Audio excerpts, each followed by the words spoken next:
Dr. Matthew Oughton is with us this morning, an attending physician in the Division of Infectious Diseases at Montreal's Jewish General Hospital. He's also an assistant professor in the medicine department at McGill University. Good morning, Dr. Oughton. Good to see you after these many weeks.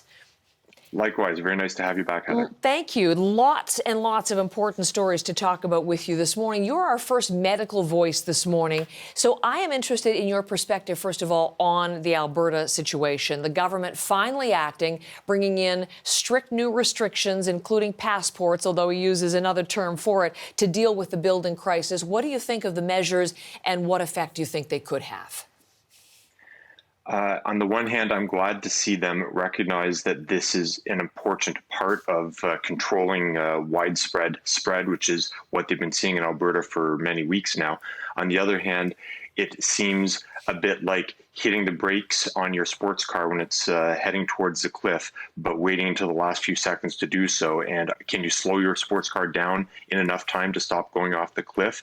I think this is cutting it very, very close. And with their projection of only 10 days before their ICU capacity is completely full, I'm not sure that they'll be able to avoid completely overwhelming their ICUs. So we should watch for that in the days to come. That's a really good point. I mean, even if the remaining people rush out to get a first vaccination, a long lapse before they can get a second vaccination. So this is not going to be solved, at least that part of the equation, for some time to come. I'm wondering, as we have you there in Montreal, what about Quebec? Because it's not nearly the same crisis situation, but the case numbers are building. And the health minister has been warning of a fragile situation in hospitals, in part because of a nursing shortage. What are you seeing in Quebec right now, maybe parallels and things that have you concerned?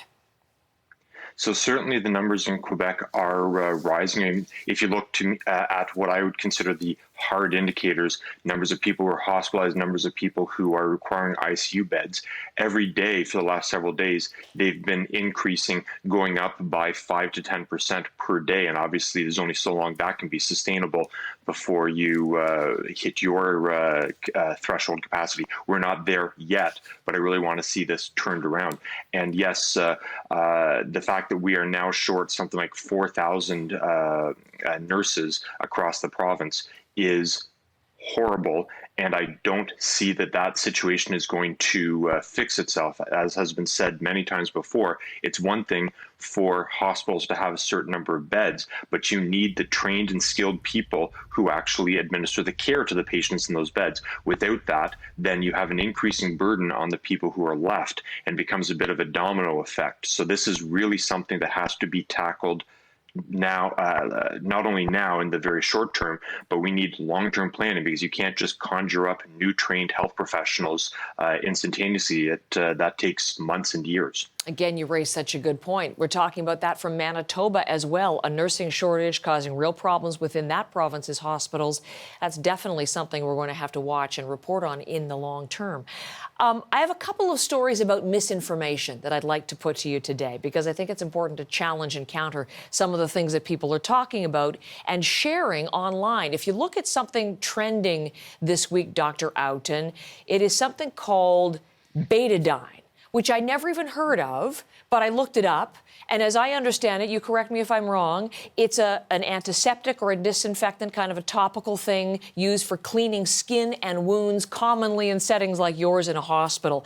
And people are ingesting this. People are gargling it to prevent or treat COVID. Now, tell me about Betadine and the wisdom of gargling it. So there are many different formulations of betadine. As you correctly pointed out, they're usually used as topical disinfectants before surgical procedures, things like that. And there is a form that is actually intended as a mouth rinse. However, my understanding is that many people are using this in a fashion that is not at all approved. In fact, they're going and getting whatever betadine they can get their hands on, which is often not even the formulation that's intended to go into the mouth.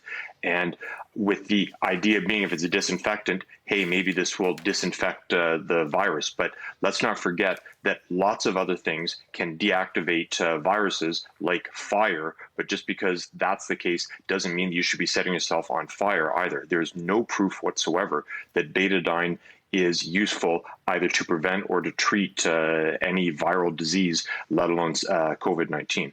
So no proof, that's a key point, but could it also be dangerous to ingest?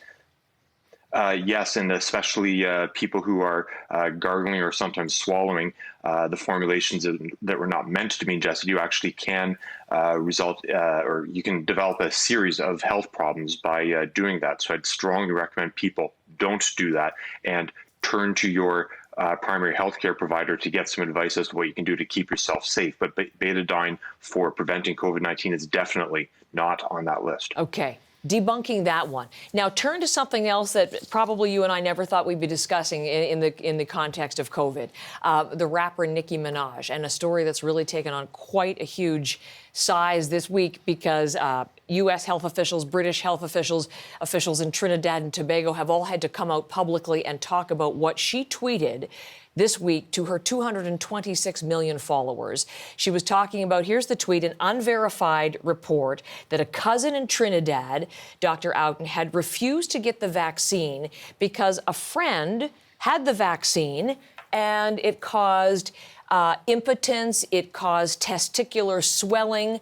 Well, in Trinidad, they've been racing around to confirm that there have not been a case of this, and there has not been a case of all of this. But, you know, I raise this because any question of sexual function or sexual health in all of this, you can see it would be a real disincentive for men to get the vaccine. So what do we know about vaccination and this whole area of men's sexual health? So we know certainly that with COVID-19 itself, that can have an impact, particularly on when it comes to sexual health with men and erectile dysfunction. There's very good proof that the disease itself can cause some difficulties in that area. So yet one more reason, to my mind, as to why you should go get vaccinated. If that's something that's important to you, as it is important to millions of men, you would think that they would want to protect themselves against that consequence. And the best way to do that is by going to get vaccinated. But in terms of vaccination causing erectile dysfunction or testicular swelling or impotence or anything like that, is there any data to support that? There's been a lot of concern about various effects on fertility over the course of vaccination, but all of the carefully done studies have not, and I repeat, not found any impact on either women's or men's fertility or sexual function. And again, I can't stress this enough, the disease is what you should be concerned about, not the vaccination to prevent the disease. Okay, you may like her music, but not her medical advice. Thank you very much. Dr. Oughton, great to see you. I appreciate the time this morning. Thank you, Heather.